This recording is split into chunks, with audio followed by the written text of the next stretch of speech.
Emerging Threats Hub. Clipping wings, building drones. The new global defense landscape.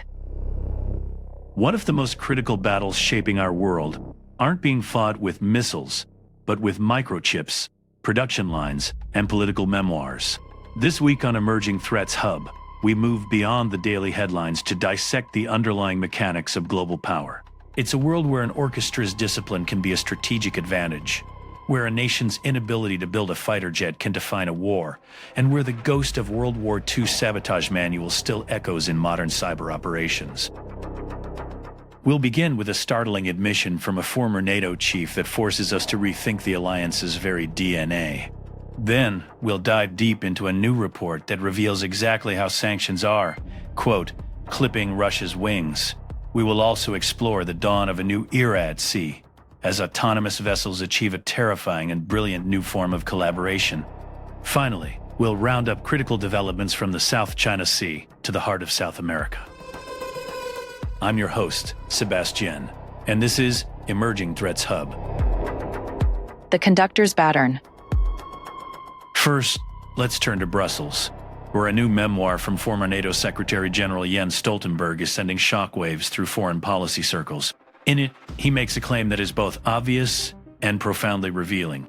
He describes NATO as an orchestra. This isn't a critique, it's a statement of fact from the man who was on the podium for a decade. He argues that American leadership and what he calls discipline are not a flaw, but the central feature that makes the alliance work. The U.S. sets the tempo, chooses the score, and ensures all the musicians, the European members, play in harmony. This tight control, as one analysis put it, is what has given NATO its strategic coherence and effectiveness for decades. But the underlying question, and one that should concern every member of the alliance, is what happens when the conductor decides to take a break or change the musical genre entirely. As the United States increasingly signals its intent to step back from Europe and focus its attention on the Indo-Pacific, this reliance on a single leader becomes a critical strategic vulnerability. The orchestra has become so accustomed to following the baton that it may struggle to compose its own music. This isn't about blaming the United States. It's a systemic reality. The challenge for European capitals, like Paris, Berlin, and London, is not to rebel against the conductor, but to finally develop their own collective sense of rhythm and harmony. True strategic autonomy isn't about breaking up the orchestra. It's about the musicians learning to play together confidently, even when the conductor's seat is empty. This is the only way to build a resilient alliance that can endure the shifting priorities of its most powerful member. Clipping Russia's wings. This dynamic of alliance cohesion leads directly to our next segment, the very real-world impact of a coordinated Western strategy on its primary adversary.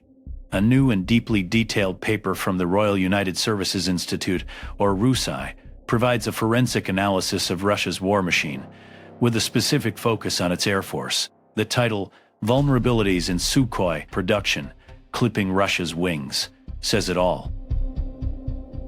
The report concludes that Russia's ability to produce modern combat aircraft is approaching a state of collapse. It's not just that they're losing planes over Ukraine, it's that they cannot replace them. The RUSI analysis points to three crushing vulnerabilities. First, sanctions. The complex avionics, the sophisticated radar systems, and the high-performance alloys needed for a fourth or fifth generation fighter jet are not things Russia can produce domestically. They rely on imported components, and those supply chains have been systematically severed. Second, industrial capacity. Decades of underinvestment mean Russia's aviation factories simply lack the machinery and the skilled labor to ramp up production, even if they have the parts. They are struggling to produce more than a handful of modern fighters per year, a fraction of what they need to sustain their air force. Third, quality control. The report suggests that to meet even these meager production targets, Russia is cutting corners, leading to lower quality aircraft that are less effective and more prone to accidents. What does this mean? It means that the West's strategy of comprehensive sanctions, combined with Ukraine's determined defense, is working. It is systematically degrading a core pillar of Russian military power for a generation. The path forward is not to celebrate this weakness, but to understand it.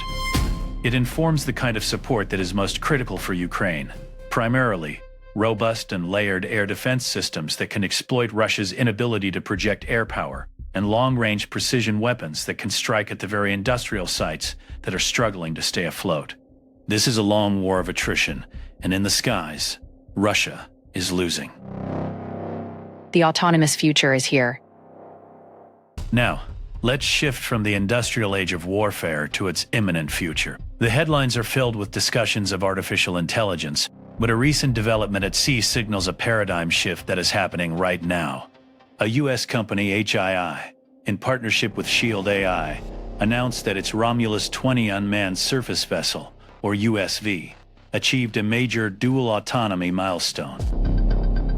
What does dual autonomy mean? It means they successfully integrated two completely different artificial intelligence systems onto one vessel and made them work together. One AI might handle navigation and collision avoidance, while another, designed for intelligence and reconnaissance, handles sensor data and mission planning. This is a profound leap. We are moving from the model of a single drone with a single pilot or a single AI to a vision of collaborative networked fleets. Imagine a swarm of unmanned ships where specialized vessels with different AIs communicate, share data, and coordinate their actions in real time, all without a human at the helm of any single ship.